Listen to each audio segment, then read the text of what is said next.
यहोशू अध्याय 8। आय पर विजय।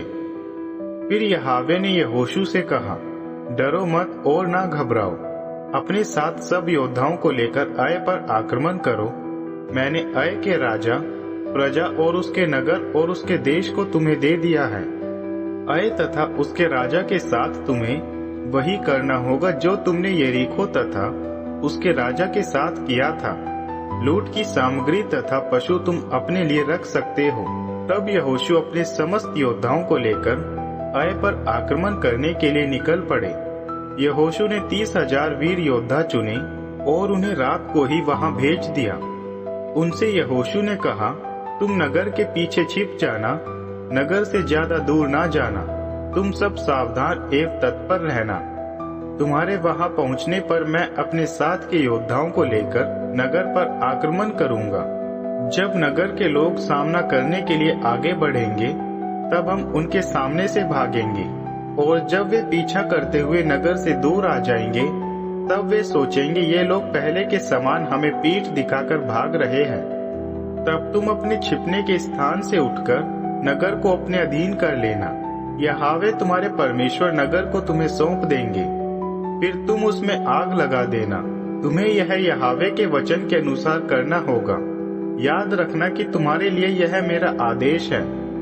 यह कहते हुए यहोशू ने उन्हें भेज दिया। वे अपने छिपने के जगह पर गए और वे बेथेल तथा आय के बीच में छिपे रहे।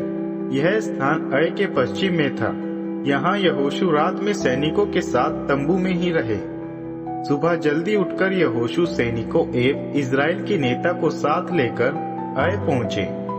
तब सभी सैनिक यहोशू के साथ नगर में पहुँचे और उन्होंने आय के उत्तर में तंबू डाल दिया।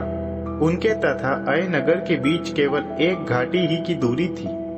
तब यहोशू ने लगभग 5,000 सैनिकों को बेथेल एवं आय के पश्चिम में खड़े कर दिए और खास सेना को नगर के उत्तर में तथा कुछ सैनिकों को पश्चिम में खड़ा किया, और यहोशू ने रात घाटी में बिताई।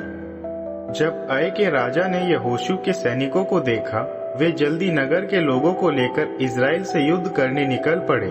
युद्ध मरुभूमि के मैदान में था, लेकिन राजा को नहीं मालूम था कि नगर के पीछे इजरायली सैनिक छिपे हैं। यहाँ यहोशू और उनके साथ के सैनिकों ने उनके सामने कमजोर होने का दिखावा किया। वे पीठ दिखाते हुए निर्जन प्रदेश में भागने लगे। इनका पीछा करने के लिए नगर वासियों को तैयार किया गया था। वे यहोशू का पीछा करते हुए नगर से दूर होते गए। अब आय में और बेथेल में कोई भी पुरुष ना बचा। सब पुरुष इजराइल का पीछा करने जा चुके थे। नगर को बचाने के लिए कोई नहीं था। तब यहोवा ने यहोशू से कहा, जो बर्छी तुम अपने हाथ में लिए हुए हो, उसे आय की ओर उठाओ, क्योंकि मैं इसे तुम्हें दे रहा हूँ। तब यहोशू ने वह बर्छी जो अपने हाथ में लिए हुए थे, नगर की ओर उठाई।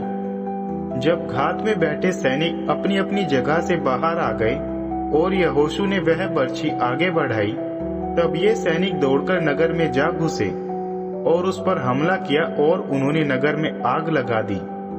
दूसरी ओर जब उनका पीछा करते लोगों ने मुड़कर पीछे देखा, तो नगर से धुआं आकाश की ओर उठ रहा था। अब उनके लिए शरण लेने की कोई जगह ना आगे थी ना पीछे, क्योंकि वे लोग जो उन्हें पीठ दिखाकर निर्जन प्रदेश में भाग रहे थे, वे उनके विरुद्ध हो गए थे। जब यहोशू के साथ के इजरायली सैनिकों ने देखा कि घात लगाए सैनिकों ने नगर पर हमला किया है और नगर से उठ रहा धुआं आकाश में पहुंच रहा है, तब उन्होंने आय के पुरुषों को मारना शुरू कर दिया। वे सैनिक जो नगर में थे, उनका सामना करने आ पहुंचे। तब आय के सैनिकों को इजरायलियों ने घेर लिया। उन्होंने सबको ऐसा मारा कि ना तो कोई बच सका और ना कोई भाग पाया, और वे आय के राजा को पकड़कर यहोशू के पास जीवित ले आए।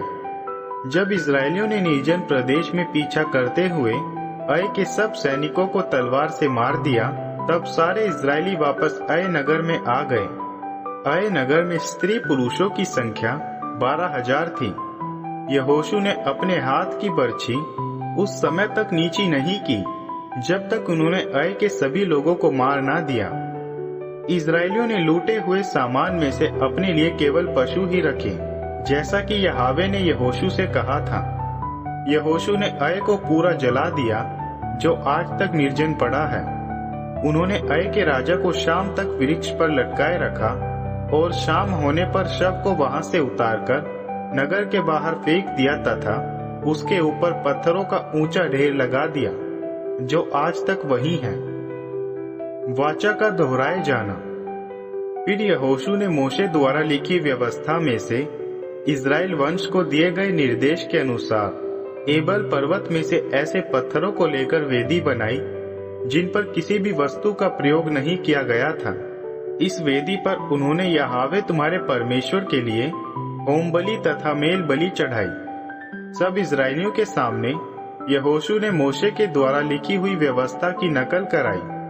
उस समय सब इस्राएली अपने धर्म वृद्धों, अधिकारों तथा न्याय करने वालों के साथ और यहोवा के वाचा का संदूक उठाने वाले दोनों ओर खड़े हुए थे।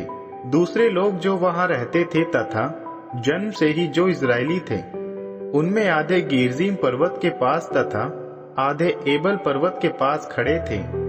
और यह यहोवा के सेवक मोशे को पहले से कही गई थी कि इस्राएली प्रजा को आशीर्वाद दे। इसके बाद यहोशू ने सबके सामने व्यवस्था की सब बातें जैसी लिखी हुई थी, आशीष और शाप की, सबको पढ़ के सुनाई। उसमें से कोई भी बात ना छूटी जो यहोशू ने उस समय सब इस्राएली, जिसमें स्त्रियां, बालक एवं उनके बीच रह रहे पराए भी थे, ना सुनी हो।